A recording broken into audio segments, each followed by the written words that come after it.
Welcome back. ಇವತ್ತಿನಿಂದ ಮತ್ತೆ ಬೆಳಗಾವಿಯ ಚಳಿಗಾಲದ ಅಧಿವೇಶನ ಕಾವನ್ನ ಪಡೆದುಕೊಳ್ಳುವ ಸಾಧ್ಯತೆ ಇದೆ. ಪ್ರಮುಖವಾಗಿ ವಕ್ಫ್ ವಿಚಾರ. ಆಡಳಿತಾರೂಢ ಕಾಂಗ್ರೆಸ್ ಪಕ್ಷದ ವಿರುದ್ಧವಾಗಿ ಬಿಜೆಪಿ ಸಮರ ಸಾರಿತ್ತು. ಕಾಂಗ್ರೆಸ್ ಸರ್ಕಾರ ಬಂದ ನಂತರದಲ್ಲಿ ಅಲ್ಪಸಂಖ್ಯಾತರ ಓಲೈಕೆ ಹೆಚ್ಚಾಗಿದೆ. ಹೀಗಾಗಿ ಬಡ ರೈತರು ಹಾಗೆ ಹಿಂದೂಗಳ ದೇಗುಲಗಳಿಗೆ ವಕ್ಫ್ ಹೆಸರಲ್ಲಿ ನೋಟಿಸ್ ಕೊಡಲಾಗ್ತಾ ಇದೆ ಅಂತ ಹೇಳಿ ಈ ಮಾತಿಗೆ ಮಾತಿನ ಸಮರ ಮತ್ತೊಂದು ಮಜಲನ್ನ ಪಡ್ಕೊಂಡಿದೆ. ಎಸ್ಪೆಷಲಿ ಈ ಹಿಂದಿನ ವಕ್ಫ್ ಬೋರ್ಡ್ನ ಅಧ್ಯಕ್ಷರಾದ ಅನ್ವರ್ ಮಾಣಿಪ್ಪಾಡಿ ಅವರು ಹೇಳಿದ್ದಾರೆ ಎನ್ನಲಾದ ಒಂದು ಹೇಳಿಕೆ. ವಿಜಯೇಂದ್ರ ಅವರು ವಕ್ಫ್ ಬೋರ್ಡ್ನ ಅಕ್ರಮದ ಕುರಿತಾಗಿ ಮಾತನಾಡದೇ ಇರೋ ರೀತಿಯಲ್ಲಿ 150 ಕೋಟಿಯ ಆಮಿಷ ಒಡ್ಡಿದ್ರು ಅನ್ನೋ ಹೇಳಿಕೆ. ಈ ವಿಚಾರವನ್ನ ನಿನ್ನೆ ಕಾಂಗ್ರೆಸ್ನ ಮುಖ್ಯಮಂತ್ರಿ ಆದಿಯಾಗಿ ಅಂದರೆ ಸಿದ್ದರಾಮಯ್ಯ ಆದಿಯಾಗಿ ಬಹುತೇಕ ಎಲ್ಲ ನಾಯಕರು ಕೂಡ ಪುನರುಚ್ಚರಿಸಿದ್ರು. ಅದಕ್ಕೆ ಬಿಜೆಪಿ ಕೂಡ ಕೌಂಟರ್ ಕೊಟ್ಟಿದೆ. ಇವತ್ತು ಬಹುತೇಕ ಕಲಾಪದ ಸಂದರ್ಭದಲ್ಲಿ ಇದೇ ವಿಚಾರ ಆಡಳಿತ ಹಾಗೆ ವಿರೋಧ ಪಕ್ಷಗಳ ನಡುವೆ ಮಾತಿನ ಸಮರಕ್ಕೆ ಕಾರಣವಾಗುವ ಸಾಧ್ಯತೆಗಳು ದಟ್ಟವಾಗಿದೆ. ವಕ್ಫ್ ವಿಚಾರವಾಗಿ ಅನ್ವರ್ ಮಾಣಿಪ್ಪಾಡಿ ನೀಡಿರುವ ಹೇಳಿಕೆ ರಾಜ್ಯ ರಾಜಕೀಯದಲ್ಲಿ ಧಗಧಗಿಸ್ತಾ ಇದೆ. ಈ ವಿಚಾರ ಇವತ್ತು ಸದನದಲ್ಲೂ ಕೋಲಾಹಲ ಸೃಷ್ಟಿ ಮಾಡುವ ಸಾಧ್ಯತೆ ಇದೆ. ಈ ಕುರಿತಾದ ಒಂದು ವರದಿ ನಿಮ್ಮ ಮುಂದೆ.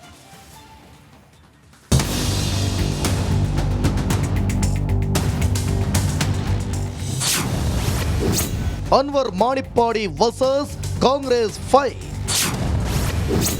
ಇಂದು ಸದನದಲ್ಲಿ ವಕ್ಫ್ ಕದನ ಫಿಕ್ಸ್. ಈಗಾಗಲೇ ರಾಜ್ಯದಲ್ಲಿ ವಕ್ಫ್ ವಿವಾದ ಧಗಧಗ ಅಂತ ಹೊತ್ತಿ ಉರಿಯುತ್ತಿದೆ.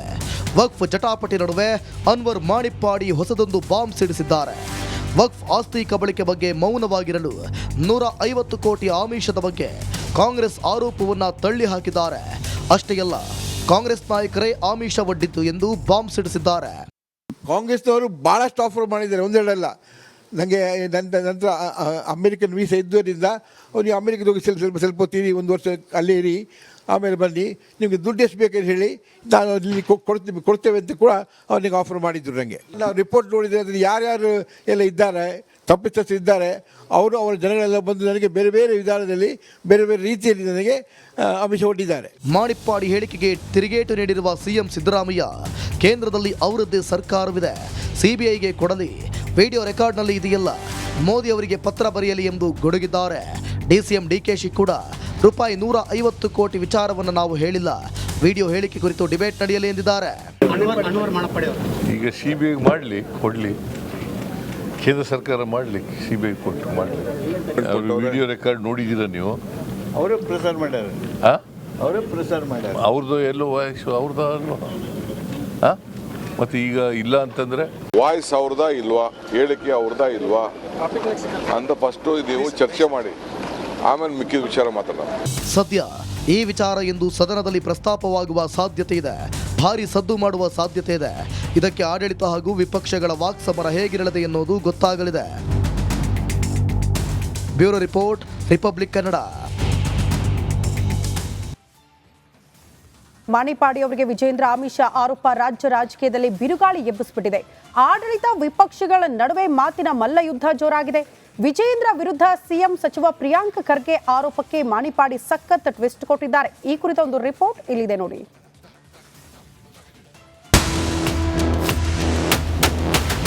150 ಕೋಟಿ ಹೇಳಿದಾಗೆ ಯಾವ ಗೊತ್ತಿಲ್ಲ, ಖಂಡಿತ ಅವರು ಅಷ್ಟು ದುಡ್ಡಿಗೆ ಅವರು ಆಫರೇ ಮಾಡಿಲ್ಲ. ನಾನ್ಯಾಕೆ ಅನ್ವರ್ ಮಾಣಿಪ್ಪಾಡಿ ಅವ್ರ ಮನೆಗೆ ಹೋಗ್ಬೇಕು, ನಾನ್ಯಾಕೆ 150 ಕೋಟಿ ಆಫರ್ ಮಾಡಬೇಕು?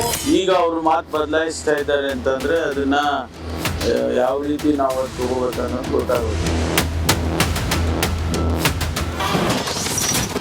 ವಕ್ಫ್ ವರದಿ ವಿಚಾರದಲ್ಲಿ ದಿನಕ್ಕೊಂದು ತಿರುವು.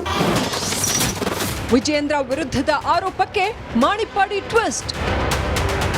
ರೈತರ ಪಹಣಿಯಲ್ಲಿ ವಕ್ಫ್ ಬೋರ್ಡ್ ಹೆಸರು ನಮೂದು ವಿಚಾರ ರಾಜ್ಯದಲ್ಲಿ ಭಾರಿ ಗದ್ದಲ ಎಬ್ಬಿಸಿತ್ತು. ಸರ್ಕಾರದ ವಿರುದ್ಧ ಅನ್ನದಾತರು ರೊಚ್ಚಿಗೆದ್ದಿದ್ರು. ಸಿದ್ದರಾಮಯ್ಯ ವಿರುದ್ಧ ಕೇಸರಿ ನಾಯಕರು ಬೀದಿಗೆ ಇಳಿದಿದ್ದು ಇತಿಹಾಸ. ಇದೀಗ ವಕ್ಫ್ ಬೋರ್ಡ್ ಮಾಜಿ ಅಧ್ಯಕ್ಷ ಅನ್ವರ್ ಮಾಣಿಪ್ಪಾಡಿಗೆ ವಿಜಯೇಂದ್ರ ಆಮಿಷ ಒಡ್ಡಿದ್ರು ಅನ್ನೋ ಸಿಎಂ ಸಿದ್ದರಾಮಯ್ಯ ಸಚಿವ ಪ್ರಿಯಾಂಕ್ ಖರ್ಗೆ ಆರೋಪ ರಾಜಕೀಯದಲ್ಲಿ ಬಿರುಗಾಳಿ ಎಬ್ಬಿಸಿದೆ. ನಾಯಕರ ನಡುವೆ ಟೀಕಾ ಪ್ರಹಾರ ಜೋರಾಗಿದೆ.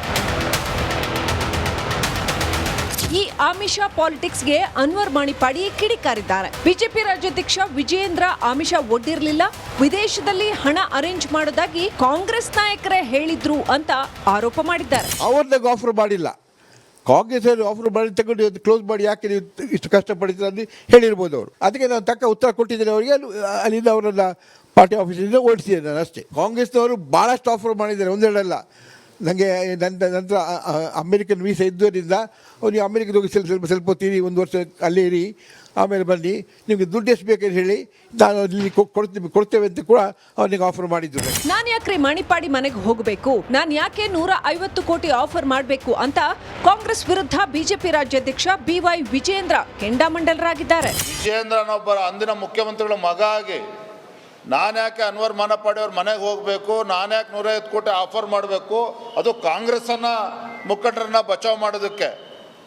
ಇದೇನಾರು ತರ್ಕ ಇದೆ ಇದರಲ್ಲಿ ಇದನ್ನ ಮುಂದಿಟ್ಕೊಂಡು ಸದನದ ಸಮಯವನ್ನು ವ್ಯರ್ಥ ಮಾಡ್ತಾರೆ ಅಂತ ಹೇಳಿದ್ರೆ ಇದು ಮೂರ್ಖತನದ ಪರಮಾವಧಿ. ಸಿಎಂ ಸಿದ್ದರಾಮಯ್ಯ ಸಚಿವ ಪ್ರಿಯಾಂಕ್ ಖರ್ಗೆ ಅವರ 150 ಕೋಟಿ ರೂಪಾಯಿ ಆಫರ್ ಅಟರ್ ನಾನ್ಸೆನ್ಸ್ ಅಂತ ಕೇಂದ್ರ ಸಚಿವ ಪ್ರಹ್ಲಾದ್ ಜೋಶಿ ಗರಂ ಆಗಿದ್ದಾರೆ. 1,500 ಕೋಟಿ ಅಂತ ಹೇಳ್ಬೇಕಾಗಿತ್ತು. ಬೈ ಮಿಸ್ಟೇಕ್ ಅವರು 150 ಕೋಟಿ ಅಂದಿರ್ಬೇಕು ಸಿದ್ದರಾಮಯ್ಯನವರು. 1,500 ಕೋಟಿ ಅಂತ ಹೇಳ್ಬೇಕಾಗಿತ್ತು ಅವರು. Utter nonsense. ಆ ಪತ್ರ ಇಲ್ಲ, ಅನ್ವರ್ ಮಾನಪಾಡಿ ಅವರ ಹೇಳಿಕೆ ಇಲ್ಲ, ಏನ್ ಬೇಕಾದ್ ಮಾತಾಡೋದು. ಕಾಂಗ್ರೆಸ್ನಿಂದಲೇ ಆಮಿಷ ಅನ್ನೋ ಬಿಜೆಪಿ ನಾಯಕರ ಆರೋಪಕ್ಕೆ ಗೃಹ ಸಚಿವ ಡಾಕ್ಟರ್ ಜಿ ಪರಮೇಶ್ವರ್ ತಿರುಗೇಟು ಕೊಟ್ಟಿದ್ದಾರೆ. ಅನ್ವರ್ ಯಾವ ರೀತಿ ಮಾತಾಡಿದ್ದಾರೆ ಅನ್ನೋ ಕುರಿತ ವಿಡಿಯೋ ತುಣುಕುಗಳು ನಮ್ಮಲ್ಲಿವೆ ಅಂತ ಹೇಳಿದ್ದಾರೆ. ಅವರು ಯಾವ ರೀತಿ ಮಾತನಾಡಿದ್ದಾರೆ ಅನ್ನೋದ್ರ ಬಗ್ಗೆ ವಿಡಿಯೋ ಫುಟೇಜಸ್ಸು ಕೂಡ ಇದೆ. ಮೀಡಿಯಾದಲ್ಲೂ ಅದನ್ನು ಕವರ್ ಮಾಡಿದರು ಆ ಸಂದರ್ಭದಲ್ಲಿ. ಈಗ ಅವರು ಮಾತು ಬದಲಾಯಿಸ್ತಾ ಇದ್ದಾರೆ ಅಂತಂದರೆ ಅದನ್ನು ಯಾವ ರೀತಿ ನಾವು ಅದು ತಗೋಬೇಕನ್ನೋದು ಗೊತ್ತಾಗೋದು. ಸದನದಲ್ಲಿ ವಕ್ಫ್ ಕದನ ಫಿಕ್ಸ್ ಆಗಿದೆ. ಅನ್ವರ್ ಮಾಣಿಪಾಡಿಗೆ ಕಾಂಗ್ರೆಸ್ ಹಣ ಕೇಳಿದ್ದ ಆರೋಪ ಸಖತ್ ಸದ್ದು ಮಾಡಲಿದೆ. ಆಡಳಿತ ವಿಪಕ್ಷಗಳ ನಡುವೆ ವಾಕ್ ಸಮರ, ಪರಸ್ಪರ ಕೆಸರೆರೆ ಚಾಟ ಯಾವ ಹಂತಕ್ಕೆ ತಲುಪುತ್ತೋ ಆ ದೇವರೇ ಬಲ್ಲ.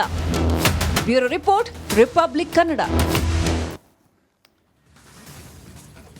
ಮತ್ತಷ್ಟು ಡೀಟೇಲ್ಸ್ನೊಂದಿಗೆ ನಮ್ಮ ಪೊಲಿಟಿಕಲ್ ಬ್ಯೂರೋ ಹೆಡ್ ವಿಜಯ್ ನೇರ ಸಂಪರ್ಕದಲ್ಲಿದ್ದಾರೆ. ಬೆಳಗಾವಿಯ ಅಧಿವೇಶನವನ್ನು ಕಂಪ್ಲೀಟ್ ಕವರ್ ಮಾಡ್ತಿದ್ದಾರೆ ವಿಜಯ್ ಅವರು. ಬೆಳಗಾವಿಯಲ್ಲೇ ನಿಂತು ಇವತ್ತಿನ ಸೆಷನ್ನಲ್ಲಿ ಬಹುತೇಕ ಅನ್ವರ್ ಮಾಣಿಪಾಡಿ ಅವರ ಹೇಳಿಕೆ ಅಥವಾ ಅವ್ರ ಹೇಳಿಕೆ ಕೊಟ್ಟಿಲ್ವಾ ಅನ್ನೋ ವಿಚಾರ ಇದೇ ಚರ್ಚೆ ಗ್ರಾಸವಾಗತ್ತಾ ಅಂತ ಹೇಳಿ ವಿಜಯ್ ಏನು ಎಕ್ಸ್ಪೆಕ್ಟ್ ಮಾಡಬಹುದು ಇವತ್ತಿನ ಕಲಾಪದ ಸಂದರ್ಭದಲ್ಲಿ ಆಗುವ ಘಟನೆಗಳ ಕುರಿತಾಗಿ? ಖಂಡಿತವಾಗ್ಲೂ ಸ್ಮಿತಾ, ವಕ್ಫ್ ಸಂಬಂಧಪಟ್ಟಂತೆ ರೈತರಿಗೆ ನೋಟಿಸ್ ಕೊಡುವ ವಿಚಾರದಲ್ಲಿ ಸದನದಲ್ಲಿ ಚರ್ಚೆ ಆಯಿತು. ಚರ್ಚೆಗೆ ಸಂಬಂಧಪಟ್ಟಂತೆ ಇಂದು ಸರ್ಕಾರದಿಂದ ಉತ್ತರ ಕೊಡುವಂಥದ್ದು. ಆದರೆ ಇಲ್ಲಿ ಈ ಪ್ರಕರಣಕ್ಕೆ ಅಂದರೆ ಈ ಚರ್ಚೆಗೆ ಒಂದು ಟ್ವಿಸ್ಟನ್ನು ಸಿಕ್ಕಿರುವಂಥದ್ದು. ಸಚಿವ ಪ್ರಿಯಾಂಕ್ ಖರ್ಗೆ ಸೇರಿದಂತೆ ಖುದ್ದು ಮುಖ್ಯಮಂತ್ರಿ ಸಿದ್ದರಾಮಯ್ಯ ಅವರು ವಕ್ಫ್ ಸಂಬಂಧಪಟ್ಟಂತೆ ರೈತರಿಗೆ ನೋಟಿಸ್ ಕೊಡುವಂತಹ ಏನು ಒಂದು ಆ ಚರ್ಚೆಯಲ್ಲಿ ಈ ಹಿಂದೆ ಅನ್ವರ್ ಮಾನಪಾಡಿ ಕೊಟ್ಟಿದ್ದಂತಹ ವರದಿಗೆ ಸಂಬಂಧಪಟ್ಟಂತೆ ಅಂದಿನ ವಿಜಯೇಂದ್ರ ಅವರಿಗೆ ಏನು ಅನ್ವರ್ ಮಾನಪಾಡಿ ಅವರಿಗೆ ವಿಜಯೇಂದ್ರ ಅವರು 150 ಕೋಟಿ ರೂಪಾಯಿ ಸಂಬಂಧಪಟ್ಟಂತೆ ಆಮಿಷವನ್ನು ಒಟ್ಟಿದ್ರು. ಆ ವರದಿ ಬಿಡುಗಡೆ ಆಗಬಾರ್ದು ಅಂತ ಒಂದು ಗಂಭೀರ ಆರೋಪ ಮಾಡಿದ್ರು. ಆದರೆ ಆ ಸಂಬಂಧಪಟ್ಟಂತೆ ಅವರು ಸದನದಲ್ಲಿ ಹೇಳಿಕೆ ಕೊಟ್ಟ ನಂತರ ಅನ್ವರ್ ಮಾನಪಾಡಿ ಅವರು U-turn ಅನ್ನು ಕೊಟ್ಟಿರುವಂಥದ್ದು. ಅವರು ಕಾಂಗ್ರೆಸ್ ನಾಯಕರೇ ನನಗೆ ಲಂಚದ ಆರೋಪ ಮಾಡಿದ್ರು ಅಂತ.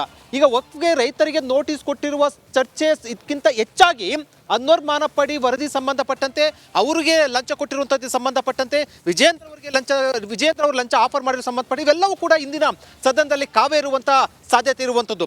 ಅಂದರೆ ನಿಜವಾಗಿ ರೈತರಿಗೆ ವಕ್ಫ್ ಸಂಬಂಧಪಟ್ಟಂತೆ ನೋಟಿಸ್ಗೆ ಆಗಿರುವಂಥ ಅನ್ಯಾಯ ಸಂಬಂಧಪಟ್ಟಂತೆ ಚರ್ಚೆಗಿಂತ ಹೆಚ್ಚಾಗಿ ಅನ್ವರ್ ಮಾನಪಾಡಿ ವರದಿ ಅವರಿಗೆ ಲಂಚದ ಸಂಬಂಧಪಟ್ಟಂತೆ ಆರೋಪ ಪ್ರತ್ಯಾರೋಪ. ಈಗ ಬಿಜೆಪಿಗೆ ಒಂದು ಅಸ್ತ್ರ ಸಿಕ್ಕಿರುವಂಥದ್ದು. ಯಾಕಂದರೆ ಅನ್ವರ್ ಮಾನಪಾಡಿ ಅವರು ಈಗ ಏನು U-turn ಮಾಡಿ ಕಾಂಗ್ರೆಸ್